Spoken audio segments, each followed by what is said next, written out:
జగిత్యాల పట్టణంలోని ఎమ్మెల్సీ జీవన్ రెడ్డి నివాసంలో మర్యాదపూర్వకంగా కలిసి వారి సమస్యలపైన గెస్ట్ లెక్చరర్స్ వినతిపత్రం అందజేశారు. ఇంటర్మీడియట్ వ్యవస్థలో ఉన్న కాంట్రాక్ట్ మరియు పార్ట్ టైం ఎంటీఎస్ లెక్చరర్ల మాదిరిగానే కాలేజీ ప్రిన్సిపల్ ఆధ్వర్యంలో 3 men committee open notification interview demo PG మార్కుల ఆధారంగా తాము ఎంపికమయ్యామని, ఎంటీఎస్ లెక్చరర్లు సైతం గతంలో కో పార్ట్ టైం లెక్చరర్లుగా ప్రస్తుత గెస్ట్ లెక్చరర్ల మాదిరిగానే పీరియడ్ విధానంలో పనిచేయగా ఆనాటి ప్రభుత్వం వారి సేవలను గుర్తించి ఎంటీఎస్ గా మార్చి ఉద్యోగ భద్రత కల్పించారని, ప్రస్తుతం పనిచేస్తున్న గెస్ట్ లెక్చరర్లు దాదాపు చాలా మంది ఏజ్ బార్ అయి ప్రస్తుత పోటీ పరీక్షలకు అనర్హులుగా ఉన్నారని, తాము తమ కుటుంబాలంతా 11 ఏళ్లుగా ఆధారపడి ఉన్నామని, ప్రస్తుతం ఆ ఉద్యోగులపైన తమరు మాకు భద్రత కల్పించాలని పట్టభద్రుల ఎమ్మెల్సీ జీవన్ రెడ్డిని ప్రభుత్వ అడ్లు లక్ష్మణ్ కుమార్ ను వినతిపత్రం ద్వారా కోరారు.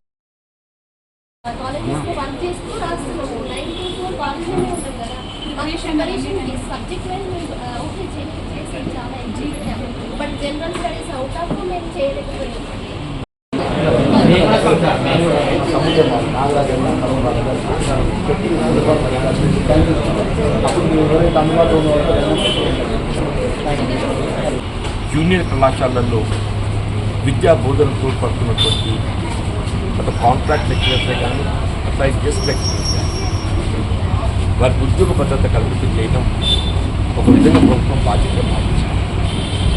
సరే, కాంట్రాక్ట్ లెక్చరర్స్ను రెగ్యులేట్ చేయడానికి ఏదో ప్రభుత్వం కొంత రోజుకోవడం, గెస్ట్ లెక్చరర్స్కు సంబంధించి ఏదైతున్నదో ఇంతలో ప్రభుత్వం ఏ విధమైన నిర్ణయం తీసుకోలేకపోవడంతో ఇప్పుడు నూతనంగా నియామకం కాబడేటువంటి ఒక ఈ జూనియర్ లెక్చరర్స్కు ఏదైతుందో ప్రస్తుతం గెస్ట్ లెక్చరర్స్గా పనిచేసేటువంటి ఒక బోధకులందరూ కూడా డిస్ప్లేస్ అయ్యేటువంటి ఒక మరి పరిస్థితి ఎదురవుతుంది.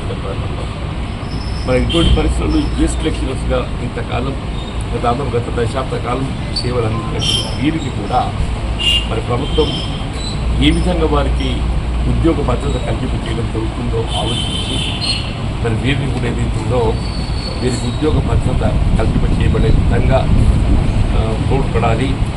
వారి యొక్క సేవలను ఏదైతుందో కొనసాగింపజేయడానికి ప్రభుత్వం చర్యలు తీసుకోవాలని చెప్పి గౌరవ ముఖ్యమంత్రి గారికి విజ్ఞప్తి చేస్తున్నాం.